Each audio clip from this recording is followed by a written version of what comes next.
ابو سعید خدری رضی اللہ عنہ کہتے ہیں کہ رسول اللہ صلی اللہ علیہ وسلم نے فرمایا، جس کے پاس 3 لڑکیاں یا 3 بہنیں یا 2 لڑکیاں یا 2 بہنیں ہوں اور وہ ان کے ساتھ اچھا سلوک کرے اور ان کے حقوق کے سلسلے میں اللہ سے ڈرے تو اس کے لیے جنت ہے۔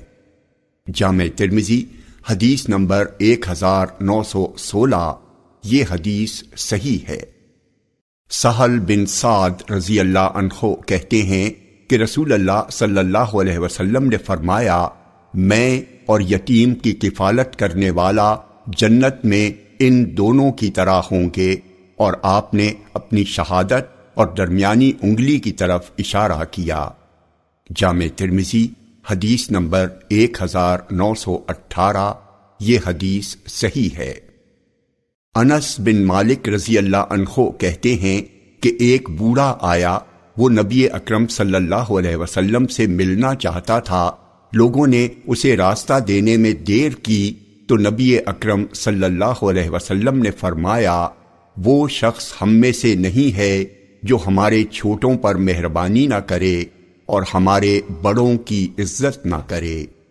جامع ترمذی حدیث نمبر 1919۔ یہ حدیث صحیح ہے۔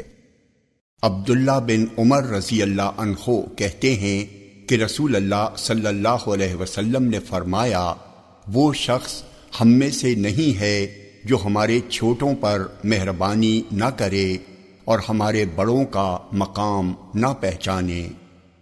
جامع ترمذی حدیث نمبر 1920۔ یہ حدیث صحیح ہے۔ جریر بن عبداللہ رضی اللہ عنہ کہتے ہیں کہ رسول اللہ صلی اللہ علیہ وسلم نے فرمایا، جو شخص لوگوں پر مہربانی نہیں کرتا، اللہ تعالیٰ اس پر مہربانی نہیں کرے گا۔ جامع ترمذی حدیث نمبر 1922۔